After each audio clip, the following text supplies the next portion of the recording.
નમસ્કાર, સ્વાગત છે આપનું ઇન્ડિયા ન્યૂઝ ગુજરાતમાં। હું છું આપની સાથે રાધા। તો જોઈએ મહત્વના સમાચારો વિસ્તારથી।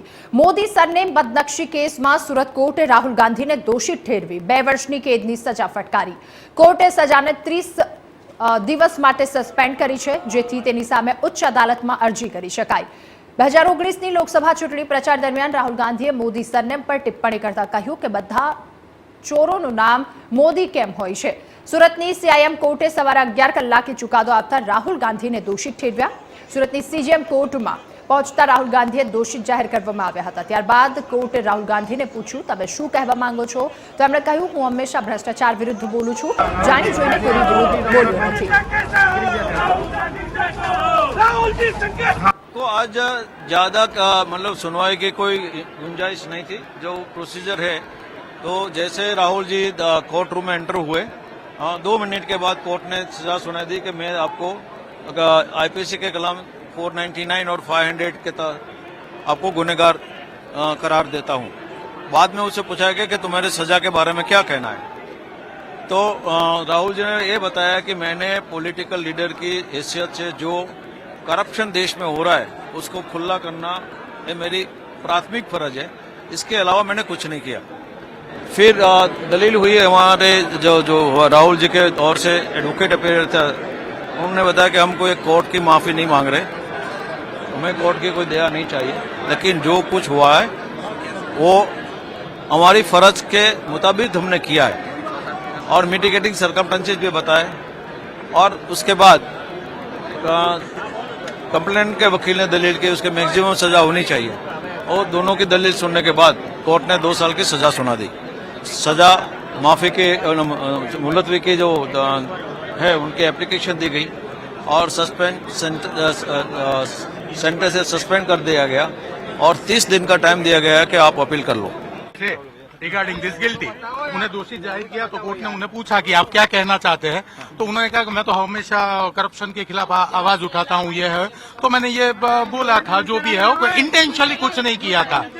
तो उसके बाद उन्होंने बताया कि आगे की बात मेरे वकील साहब करेंगे। तो राहुल गांधी जी के जो वकील थे उन्होंने बताया कि इसके अगेंस्ट जो भी आप के जो भी इन्होंने किया है उससे किसी को हार्म नहीं हुआ है, ना ही कंप्लेनेंट को, ना ही किसी को कुछ हार्म नहीं हुआ है।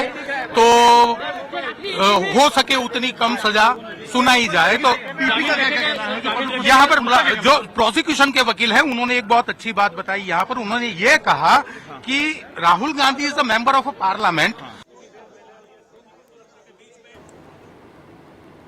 તો રાહુલ ગાંધીને કોર્ટમાં સજા સંભળાવવામાં આવી, ત્યારે આ બાબતે ઇન્ડિયા ન્યૂઝ ગુજરાતના બ્યુરો ચીફ જયેશ સોનીએ પૂર્ણેશ મોદીના એડવોકેટ સાથે વાતચીત કરી, કાયદાકીય વાતચીત કરી। આવો જોઈએ શું કહે છે તેઓ। पूर्णेश भाई, मोदी के जो एडवोकेट हैं उनसे बात करने की कोशिश करते हैं। कितन भाई, क्या प्रोसीडिंग रही आज और किस धारा पर राहुल गांधी को सजा सुनाई? राहुल गांधी जी तो सेक्शन 499 और 500 के तहत तकसीरवार पाया गया है और कोर्ट ने उनको दोषित माना है, और कोर्ट ने सेक्शन 500 के तहत 2 साल की सजा का ऐलान किया हुआ। आगे क्या प्रोसीडिंग हुई और राहुल गांधी का क्या निवेदन रहा कोर्ट के अंदर? राहुल गांधी जी ने नामदार कोर्ट को ऐसा बताया कि जो मैंने प्रवचन दिया था वो प्रवचन में मेरा इरादा किसी का भी बदनक्षी करने का नहीं था। मैं देश में जो भी इश्यूज है, प्रॉब्लम्स है, उसके बारे में वहाँ भाषण दे रहा था। मेरा इरादा किसका भी डेफेमेटरी करने का नहीं था। कोर्ट ने उनकी बात नहीं मानी और इसी अगेंस्ट में फरियादी की तरफ से हमने कोर्ट को बताया था कि राहुल गांधी जी ने आगे भी सुप्रीम कोर्ट को लेकर टिप्पणी की थी, वहाँ उन्होंने रिटर्न एपोलॉजी फाइल की थी।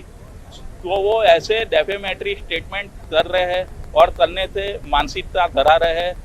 और जब राहुल गांधी जी एक एमपी है तो एमपी का कर्तव्य होता है कायदे का पालन करना। वो कायदा बनाते हैं, संसद में कायदा गढ़ता है, उनका पालन 130 करोड़ जनता करती है। तो उस संजोग में जब 700-800 संसद सभ्य या राज्यसभा के सभ्य कायदा बनाते हैं तो सबसे पहले पालन करने की जिम्मेदारी उन लोग की होती है। जब वो लोग कायदा तोड़ते हैं तो वहाँ गंभीरता और बढ़ जाती है। हमने कोर्ट को वो संजोग बताया और कोर्ट ने हमारी दलीलें मानी और 2 साल उनको मैक्सिमम पनिशमेंट अवॉर्ड दिया है। अभी जो उनको जमानत मिली है, तो आगे क्या प्रोसीडिंग होगी? नामदार कोर्ट ने राहुल गांधी जी को 30 दिन के लिए जमानत पे छोड़ने का हुक्म किया। वो प्रोसीजरल है और 30 दिन तक जो सजा थी हुई है नामदार कोर्ट ने वो सस्पेंशन में रही थी। यदि 30 दिन में राहुल गांधी जी अपील करते हैं तो उनको एपेलेट कोर्ट, सेशन कोर्ट में फिर बेल एप्लीकेशन फाइल करनी पड़ेगी और वहां से जमानत लेनी पड़ेगी और फिर जो भी चुकादा है वो सेशन कोर्ट में आगे आएगा। तो ये जो थे पूर्णेश मोदी के एडवोकेट थे केतन भाई रेशमवाला, जिन्होंने बताया कि राहुल गांधी अभी अपील में जाएंगे और वहां पर जमानत देकर आगे की प्रोसीडिंग होगी। तब तक के लिए उनकी सजा सस्पेंड की गई है और 30 दिन के अंदर राहुल गांधी को जमानत पर छोड़ा गया है और आगे उनको अपील में जाना होगा। कैमरा पर्सन रवि वेंडे के साथ जयेश सोनी, इंडिया न्यूज, सूरत। તો મોદી અટકાયત મામલે રાહુલ ગાંધીએ 2019માં કરેલા નિવેદન બાદ માનહાનિ કેસમાં સુરત કોર્ટે રાહુલ ગાંધીને દોષિત ઠેરવ્યા, એમને 2 વર્ષની સજા ફટકારી, પરંતુ રાહુલ ગાંધીના વકીલે જમીન અરજી કરતા કોર્ટે મંજૂર રાખી સજા મહિના માટે સ્થગિત કરી છે। ત્યારે આવો જોઈએ અમારા એક્ઝિક્યુટિવ એડિટર રાકેશ કુમાર સિંહે ભાજપના પ્રમુખ CR પાટીલ સાથે ખાસ વાતચીત કરે। આવો જોઈએ શું કહી રહ્યા છે પાટીલ। उन्होंने इंदिरा गांधी से सीख लेनी चाहिए थी। इंदिरा गांधी ने जब वहाँ बोलने का कहा था तो उन्होंने कहा था कि मेरे देश के बारे में उसके आगे फिर मैं कुछ नहीं बोलूँगी। अगर उतना भी उनसे सीख लेते तो मुझे लगता है कि उनका सार्थक हो जाता बात करना, मगर गलती तो की और ऊपर से अभी भी वो बोल रहे हैं कि ना मैंने कुछ गलत नहीं किया है। पूरे देश का अपमान हुआ है। आज देश की जो स्थिति पूरे दुनिया में अलग अलग देशों में जिस तरह से आदरणीय प्रधानमंत्री मोदी साहब की वजह से जो एक इज्जत बढ़ी है, जिस तरह से उसको एक सम्मान मिलता है, तो उसको ठेस पहुंचाने की कोशिश उन्होंने की है। देश के लोग भी उनको माफ नहीं करेंगे, उनकी पार्टी को भी माफ नहीं करेंगे। जिस तरह से उम्मीद है कोई सुधार होगा, सबक होगा राहुल गांधी के लिए कि सुधार होगा मोदी सरनेम को लेकर जिस तरह से आपत्तिजनक बयान दिया था। राहुल गांधी को भी और उनकी पूरी पार्टी को भी इससे सीख लेनी चाहिए। उनके लिए भी कि उनको कहाँ तक ले जाना चाहिए, तो कहाँ रोकना चाहिए, पूरी पार्टी को तय करना पड़ेगा। सर उम्मीद है कोई सुधार होगा उनमें। રાહુલ ગાંધીને બદનક્ષી કેસમાં સુરત કોર્ટે સજા ફટકારી, ત્યારે અમારા એક્ઝિક્યુટિવ એડિટર રાકેશ કુમાર સિંહે કેન્દ્રીય રાજ્યમંત્રી અને સુરતના સાંસદ દર્શના જરદોશ સાથે ખાસ વાતચીત કરી। આવો જોઈએ શું કહે છે તેઓ। हमारे साथ सूरत से सांसद और केंद्रीय मंत्री दर्शना जरदोश जी हैं। आज राहुल गांधी को सूरत कोर्ट ने जो है दोषी करार दिया है, किस तरह से देखती हैं जो उन्होंने बयान दिया था? पार्लियामेंट में न बोलते हुए बाहर कुछ भी बोलना है, या तो भारत के प्रति या तो मोदी सरनेम के प्रति अब उनकी आदत हो चुकी है। लोग उनको पहचानने लगे। आज कोर्ट ने भी मान लिया मोदी समाज एकत्रित है, ओबीसी समाज से आता है। मोदी कम्युनिटी वाले लोग जो मोडीश्वरी माता जी के भक्त हैं और आज उनकी भावनाओं को ठेस पहुंची है जब उन्होंने इस पूरे समाज को मोदी सरनेम की वजह से गाली दी थी। तो आज कोर्ट ने अपना फैसला सुना दिया है। हमें कोर्ट की प्रक्रिया के ऊपर भरोसा है और पार्लियामेंट का सत्र चल रहा है। आज बजट को पास करना है, जरूरी प्रक्रिया कर रही है और आज कांग्रेस के सदस्यों ने डिमांड करी है कि भाई उनको बोलने दिया जाए, जबकि वो सूरत में है, यहाँ है भी नहीं, तो कैसे वो ऐसे मतलब मांग कर सकते हैं। तो जो पार्लियामेंट की गरिमा को ठेस पहुंचाना, लंदन में जाके कुछ बोलना, वैसे मोदी सरनेम के लिए बोलना, मुझे लगता है कि उनकी घृणा जो प्रधानमंत्री जी के प्रति है, भारतीय जनता पार्टी के प्रति है, वो आज दिखाई देती है। प्रधानमंत्री नवरात्र भी करते हैं, आपके क्या आप कहेंगे? आप सूरत से सांसद भी हैं। मैं ये सब लोग मोडीश्वरी माता के बहुत बड़े भक्त हैं। दोनों चैत्री नवरात्र और अपने नवरात्र प्रधानमंत्री निर्जला उपवास करते हैं। उनको शक्ति ही इसी से मिलती है। उसी समय में ये फैसला मैं मानती हूँ ये भगवान का ही संकेत है। धन्यवाद। Rakesh Kumar Singh, India news, Delhi. તો કોંગ્રેસ નેતા અને વાયનાડના સાંસદ રાહુલ ગાંધીને 2019માં મોદી અટક વિરુદ્ધ કરેલી ટિપ્પણી ભારે પડી હોય એવું લાગી રહ્યું છે। સુરત પશ્ચિમના ધારાસભ્ય પૂર્ણેશ મોદીએ રાહુલ ગાંધી વિરુદ્ધ સુરત કોર્ટમાં બદનક્ષીનો કેસ કર્યો। તો આ સંદર્ભે ગુરુવારે સુરત કોર્ટે રાહુલ ગાંધીને આઈપીસીની કલમ 499 અને 598 દોષિત ઠેરવી 2 વર્ષની સજાનો હુકમ કર્યો। ત્યારે વિવિધ રાજકીય પક્ષોના નેતાઓ આ મામલે શું કહી રહ્યા છે આવો જોઈએ। राहुल गांधी जो भी बोलते हैं वो आजकल ऐसा हो गया कि उससे सिर्फ नुकसान ही होता है। उनका पार्टी के लिए नुकसान होता ही होता है, लेकिन सबके लिए, देश के लिए भी अच्छा नहीं है। कांग्रेस के कुछ एमपी और कांग्रेस के कुछ नेता मुझे बताया, आज भी बताया, कि राहुल गांधी का जो रवैया है उसके वजह से सब खराब हो गया। उनके पार्टी भी डूब रहा है और साथ साथ में बाकी को भी नुकसान होता है। और पॉलिटिकली जो लैंग्वेज होती है, पॉलिटिकल आरोप होते हैं, जिससे कि जनता को मैसेज देना पड़ता है कि मोदी नाम के लोग जो हैं वो क्यों ये मतलब ऐसी हरकतें करते हैं। इसका मतलब भी होता है कि मोदी के सरनेम में जो लोग हैं उनको लगता है प्रधानमंत्री हमारा आदमी है।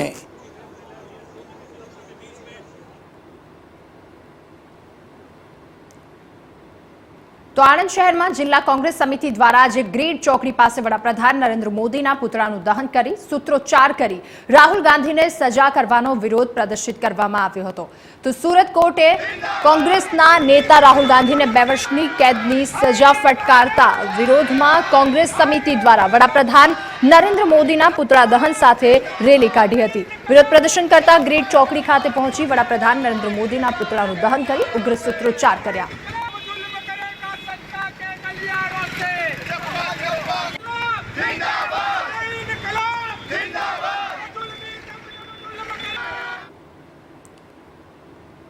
तो एबीपीएसएस द्वारा सतत पत्रकार सुरक्षा कानून की मांग बदल छत्तीसगढ़ सरकार की मंजूरी। भूपेश बघेल कैबिनेट की मंजूरी बाद पत्रकार सुरक्षा कानून ने विधानसभा में पण बहाली मळी छे। नवी दिल्ली देशभर में अखिल भारतीय पत्रकार सुरक्षा समिति द्वारा पत्रकार सुरक्षा कानून की मांग ने लईने देशभर में अनेक कार्यक्रमों आपवामां आवी रह्या छे। त्यारे छत्तीसगढ़नी भूपेश बघेल कैबिनेटे पत्रकार सुरक्षा कायदा ने मंजूरी आपी। पत्रकार सुरक्षा कायदा ने लईने विधानसभा में बिल लाववामां आव्युं, आखरे तेने पास करायुं। सत्तामां आव्या बाद अखिल भारतीय पत्रकार सुरक्षा समितिना राष्ट्रीय और प्रदेशना सभ्यों सतत मुख्यमंत्री भूपेश बघेलने मळी पत्रकार सुरक्षानो कायदो लागू करवानी मांग करता हता। पत्रकार सुरक्षा कायदो लागू थया बाद पत्रकारों द्वारा एफआईआर करता पहला घणा नियमोनुं पालन करवुं पड़शे। पत्रकारोनी सतामणी, धाकधमकी, हिंसा के खोटी रीते केस चलाववाथी रोकवामां मदद मळशे। तो पत्रकारों सामेना बनावटी केसों सहित अन्य केसों पर अंकुश आवशे। घणी वखत एवुं जोवा मळे छे के पत्रकारोना समाचारथी नाराज पक्ष एमनी सामे कोई ने कोई रीते पोलीस स्टेशन के कोर्टमां जाय छे। पत्रकारोने धमकाववामां आवे छे, हैरान कराय छे, जेने कारणे पत्रकारोने घणी मुश्केलीनो सामनो करवो पड़े छे। સૌરાષ્ટ્રના પાટનગર રાજકોટ ખાતે અખિલ ભારતીય પત્રકાર સુરક્ષા સમિતિ દ્વારા આજે જે છત્તીસગઢમાં પત્રકારોની સુરક્ષા માટેનો કાનૂન એની વિધાનસભામાં પસાર કરવામાં આવ્યો છે તેની ખુશાલી રૂપે આજે અહીં ફટાકડા ફોડી અને છત્તીસગઢના આ નિર્ણયને આવકાર આપ્યો છે અને આગામી સમયમાં પત્રકારોના હિત માટે ચિંતા કરતું આ સંગઠન અખિલ ભારતીય પત્રકાર સુરક્ષા સમિતિ દ્વારા છત્તીસગઢને ધ્યાનમાં લઈને ભારતભરના તમામ રાજ્યોમાં પત્રકારો માટે સુરક્ષાની માગણી કરશે અને આવો જ કાનૂન ગુજરાતમાં બને એના માટે પણ મુહિમ જગાવશે। દેશમાં પત્રકારો માટે લોકશાહીમાં ચોથી જાગીર ગણાય એવા પત્રકારો માટે દેશમાં કાયદો બને એના માટે છેલ્લા 7 વર્ષથી અખિલ ભારતીય પત્રકાર સુરક્ષા સમિતિ દ્વારા દેશભરમાં આંદોલન ચલાવી રહ્યું છે। એ આંદોલનને છત્તીસગઢમાં ભવ્ય સફળતા મળી છે। છત્તીસગઢ સરકારે એક કાયદો પસાર કરીને પત્રકારોને સુરક્ષા આપવાનો નિર્ણય કર્યો છે। એ નિર્ણયને વધાવવા આજે જિલ્લા પંચાયત ચોકમાં ફટાકડા ફોડી અને અમે વિજયોત્સવ મનાવ્યો છે અને આગામી દિવસોમાં ગુજરાતમાં પણ આવો કાયદો લાગુ થાય અને સમગ્ર દેશમાં કાયદો લાગુ થાય અને દેશભરના પત્રકારોને સુરક્ષા મળે એના માટે અમે પ્રયત્નશીલ રહેશું। તો પાલનપુર તાલુકાના મોટા ગામના જવાન 2007માં નાની ઉંમરે આતંકવાદીઓ સાથે લડતા શહીદ થયા હતા, જેના 3 વર્ષ બાદ સાસરી પક્ષના પરિવારજનોએ ભેગા થઈ જવાનની પત્નીના પુનઃ લગ્ન કરાવી સામાજિક બદલવાનો રાહ ચૂંધ્યો હતો। તો પાલનપુરના મોટા ગામે સરસ્વતી વિદ્યાલયના પ્રમુખ અને ગામના અગ્રણી બાબુસિંહ પ્રતાપસિંહ પરમારે જણાવ્યું કે ગામના બળદેવસિંહ વાઘેલા જમ્મુ કાશ્મીરના પુલવામા જિલ્લાના તરાલ તાલુકામાં મીઠુરા ગામે 13 ઓગસ્ટ 2007ના દિવસે 23 વર્ષની ઉંમરે આતંકવાદીઓ સાથે મૂઠભીડમાં શહીદ થયા હતા।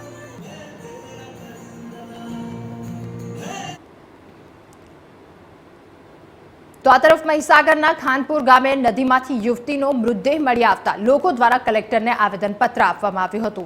महीसागर जिल्लाना दलित समाज द्वारा आवेदनपत्र आपवामां आव्युं। आवेदनपत्र आपी जणाव्युं कि ज्यां सुधी न्याय नहीं मळे त्यां सुधी मृतदेह नहीं स्वीकारवामां आवे। लोको द्वारा जिल्ला पोलीस तपास करी अने परिवारने योग्य न्याय आपे तेवी मांग कराई।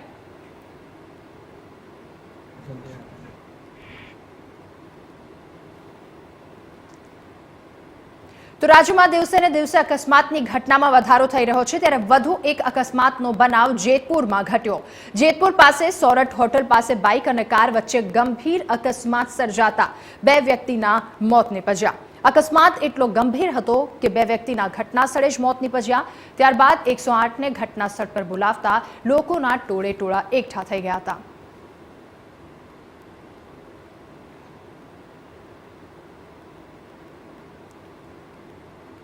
તો વિંછિયાના રૂપાવટી ગામે સિંચાઈ વિભાગની યોજના અંતર્ગત 11 લાખ રૂપિયાના ખર્ચે કોઝવે બનાવવા માટેનું કામ શ્રી સાંઈ મજૂર બાંધકામ સહકારી મંડળી જસદણને ટેન્ડર આપવામાં આવ્યું। આ એજન્સીના કોન્ટ્રાક્ટર અમિતભાઈ કોઝવેનું બાંધકામ કરી રહ્યા છે, પરંતુ જ્યાં કોઝવે પુલ બની રહ્યો તે રસ્તા પર ખેડૂતોને દરરોજ પસાર થવાનું હોય છે, ત્યારે કોઝવે પુલનું કામ નબળું થતું હોવાનું નજરે ચડ્યું। આ ગામના નાગરિકોએ કોન્ટ્રાક્ટરને નબળા કામ અંગે ફરિયાદ કરી, પરંતુ ભ્રષ્ટાચારી કોન્ટ્રાક્ટર ખેડૂતની ફરિયાદ નહીં સાંભળતા મીડિયાનો સહારો લીધો, ત્યારે મસમોટો ભ્રષ્ટાચારની પોલ ખુલી। વિંછિયા તાલુકાના રૂપાવટી ગામમાં સિંચાઈ વિભાગ દ્વારા 11 લાખ રૂપિયાના ખર્ચે 100 મીટર કોઝવે પુલનું કામ નબળું થવાથી લોકો દ્વારા ફરિયાદ થતા ભ્રષ્ટાચારની પોલ ખુલ્લી થઈ। કોન્ટ્રાક્ટરે ખુદ ભ્રષ્ટાચારની કબૂલાત કરી તો કોઝવે પુલના નબળા કામની ફરિયાદ અંગે કોન્ટ્રાક્ટર અમિતભાઈ સાથે વાતચીત કરી, ત્યારે કોન્ટ્રાક્ટરને સવાલ કર્યો કે બંધ કામનું વર્ક ઓર્ડર છે, ત્યારે તમારી પાસે જવાબ નથી, કોન્ટ્રાક્ટર પાસે પુરાવા માટે કોઈ કાગળો નથી, તો સવાલ એ ઊભો થાય છે કે 11 લાખ રૂપિયાનું કામ કેવી રીતે ચાલુ કર્યું। ભ્રષ્ટાચાર ખુલ્લે આમ થઈ રહ્યો છે, કોણ અધિકારી કોન્ટ્રાક્ટરને બચાવી રહ્યા છે, જેવા અનેક સવાલો ગ્રામજનો દ્વારા કરવામાં આવી રહ્યા છે। પૂરેપૂરી ફરિયાદ જ નબળી જ છે, પણ કામગીરી જ નબળી થાય। કયા કયા મુદ્દા ઉપર કામગીરી નબળી થાય છે? ટોટલ મુદ્દા ઉપર જે કંઈ ગવર્મેન્ટના એસ્ટિમેટ પ્રમાણે એક પણ જગ્યાનો એનો માલ વાપરેલ નથી। આ ફ્યુરી હવે સીએમ બનને આવે અધિકારી ચૌધરી સાહેબને મેં પૂછ્યું કે એક સીએમમાં ફ્યુરી રહી 1 સીએમની એમાં કેટલી થેલી આવે, કેટલી બેગ આવે, તો કે 4। તો આ ભાઈ કહે એને 2 જ નાખીશ, એને કબૂલ્યું કે મેં 2 જ નાખીશ, ટોટલી પહેલેથી નથી એમ।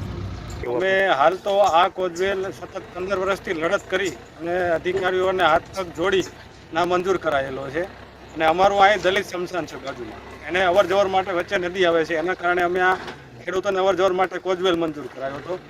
હાલ અમે અવારનવાર કોન્ટ્રાક્ટરને અને અધિકારીઓને રજૂઆત કરી કે સાહેબ આ નબળી ગુણવત્તાનું કામ થાય છે, નબળી ગુણવત્તાનું, પણ આ જાડી ચામડીના અધિકારીઓના બધા દ્વારા મિલીભગત કરીને એમને કામ ચાલુ રાખવામાં આવે છે। જેવું તમે જોયું, કોન્ટ્રાક્ટરે ખુદ કબૂલ્યું છે કે 4 બેગની જગ્યાએ 2 બેગ સિમેન્ટ વાપરેલી છે, અને તમારી સમક્ષ રજૂ કર્યું કે આરસીસી જે કામ છે એ નબળું થયેલું છે। તો આના દ્વારા સરકાર દ્વારા અમને એવી આશા છે કે આ યોગ્ય કાર્યવાહી થાય અને આ ભ્રષ્ટાચાર ખુલ્લો કરવામાં આવે। શું નામ તમારું? અમિતભાઈ। અમિતભાઈ, કોન્ટ્રાક્ટર તમે જ છો પોતે? હાજી જે આ કામ કોઝવેનું બને છે હાજી। એ કેટલા રૂપિયાનું બને છે કામ? 11 લાખ રૂપિયા। 11 લાખ રૂપિયા કઈ યોજનામાંથી બને છે? સિંચાઈ યોજનામાંથી। નાની ચીજાઈ, મોટી ચીજાઈ? મોટી સિંચાઈ। મોટી ચીજાઈ। એમાં ફરિયાદ ઉઠી છે કે નબળા કામ થઈ રહ્યોનો આક્ષેપ થઈ રહ્યો છે।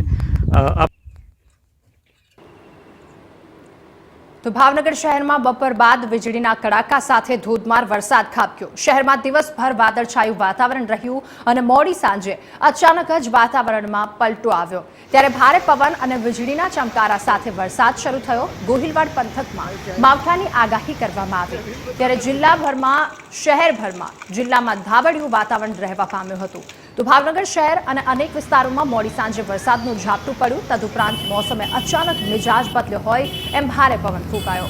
વીજળીના કડાકા સાથે વરસાદ વરસ્યો તો ભાવનગર શહેરમાં વરસાદ પડતા રોડ રસ્તાથી પાણી વહી ગયા હતા, તો વાતાવરણમાં ઠંડક પણ પ્રસરી।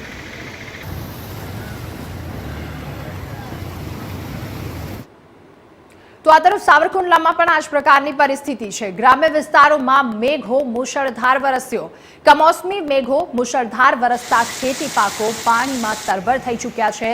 વીજળી પડી, જેના કારણે વીજપડી ગામમાં શહેરોમાં નદીઓમાં વહે તેમ વરસાદી પાણી વહી રહ્યા છે। ખડસલી ગામની વાત કરીએ તો ત્યાં તૈયાર ડુંગળીના પાક પાણીમાં તરતા નજરે ચડી રહ્યા છે। આ તરફ ગાંડલા ગામની ચીખલીઓ નદીમાં પૂર આવ્યું છે, તો નદી નાળા છલકાય તેવી સાવરકુંડલા ગ્રામ્ય પંથકમાં કમોસમી વરસાદની રમઝટ બોલી છે।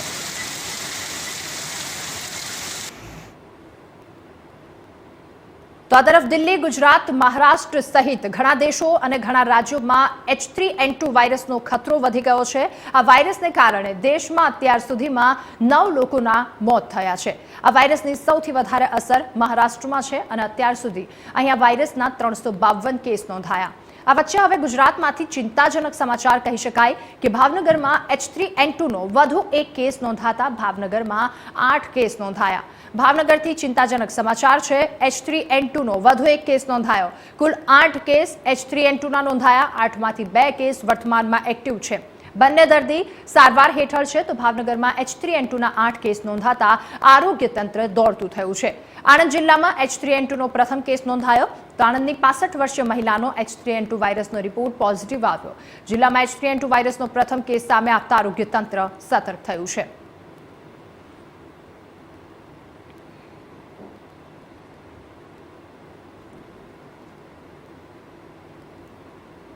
તો કાશ્મીરમાંથી પકડાયા બાદ મહાઠગ કિરણ પટેલ વિરુદ્ધ ક્રાઇમ બ્રાન્ચમાં વધુ એક ફરિયાદ નોંધાવવામાં આવી છે.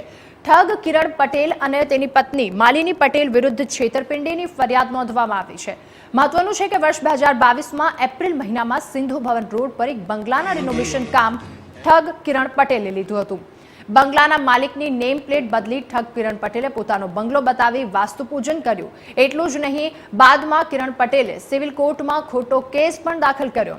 આપને જણાવી દઈએ કે આ બંગલાના માલિક જગદીશ ચાવડાએ ઠગ કિરણ પટેલને 35 લાખમાં રિનોવેશનનું કામ આપ્યું. જે કામ પૂરું કર્યા બાદ બંગલાની માલિકી લેવા પૂજા કરતો ફોટો મૂકી કોર્ટમાં ખોટો કેસ દાખલ કર્યો. આ કેસના પતાવટ માટે જગદીશ ચાવડાએ સમાધાન માટે ઠગ કિરણ પટેલના માણસો મોકલી લાખો રૂપિયાની માંગણી કરી. ત્યારે હાલ ક્રાઇમ બ્રાન્ચે ગુનો નોંધતા ઠગ કિરણની પત્ની માલિની ભૂગર્ભમાં જતી રહી છે. આપને જણાવીએ કે ઠગ કિરણ પટેલ વિરુદ્ધ ગુજરાતમાં ચોથી ફરિયાદ દાખલ થઈ છે.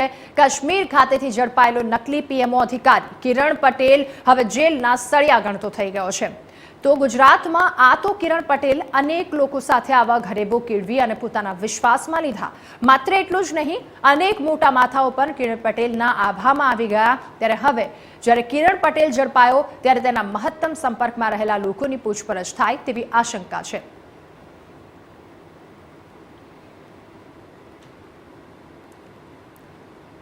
તો આ તરફ હવામાન વિભાગની આગાહી અનુસાર લાલપુર તાલુકાના ભણગોર ગામે અને લાલપુરના વાતાવરણમાં અચાનક જ પલટો આવ્યો. કાળા ડિબાંગ વાદળો વચ્ચે પવન સાથે વરસાદી છાંટાઓ પડ્યા. હવામાં અચાનક જ વાતાવરણ પલટો આવતા ખેડૂતો મુશ્કેલીમાં મુકાયા.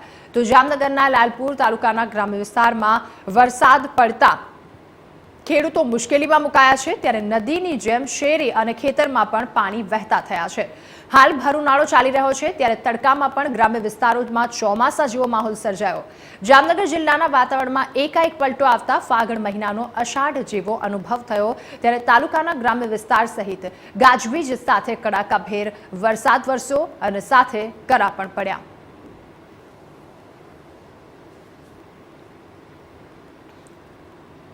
તો આણંદની જનતા ચોકડી પાસે ચાવેલા ચરોતર ગેસના સીએનજી પંપ ખાતે કારમાં ગેસ ભરાવવા આવેલા 2 વ્યક્તિઓએ સીએનજી પંપના કર્મચારી સાથે ઝઘડો કરી મારામાર કરતા સમગ્ર ઘટના સીસીટીવી કેમેરામાં કેદ થઈ છે. આ બનાવ અંગે વલ્લભ વિદ્યાનગર પોલીસે વધુ 2 વ્યક્તિઓ વિરુદ્ધ ગુનો નોંધી તપાસ હાથ ધરી છે. જનતા ચોકડી પાસે રાત્રિના સુમારે સીએનજી ગેસ પંપ પર કારમાં ગેસ પુરાવવા આવેલા 2 વ્યક્તિઓને ગેસ પંપના ફિલર દ્વારા 2 નંબરનો પંપ લીધો અને 1 નંબરના પંપ પર કારમાં ગેસ પુરાવવા જણાવતા કારમાંથી ઉતરેલા 2 વ્યક્તિઓએ કાર ફિલર સંજય પરમાર સાથે ઝઘડો કરી અને માર માર્યો હતો. આ સભ્ય અન્ય કર્મચારી વચ્ચે પડતા હુમલો કરી માર મારનાર વ્યક્તિ કાર લઈ ભાગી ચૂક્યા. ત્યારબાદ ગેસ સ્ટેશનના મેનેજરને જાણ કરવામાં આવતા તે દોડી આવ્યા અને સીસીટીવી કેમેરાના ફૂટેજ જોતા માર મારવાની ઘટના તેમાં કેદ થઈ હતી. તો હુમલો કરી અને માર મારનાર વ્યક્તિઓ વલ્લભ વિદ્યાનગર હરિઓમનગરમાં રહેતા માથાભારે વ્યક્તિ અશોક નવીન ઠાકોર અને જેક્વિન ઉર્ફે જસ્ટિન જીતેન્દ્ર મકવાણ હોવાની ઓળખ પણ થઈ હતી. આ બનાવ અંગે વલ્લભ વિદ્યાનગર પોલીસે બંને વ્યક્તિઓ વિરુદ્ધ ગુનો નોંધી વધુ તપાસ હાથ ધરી છે.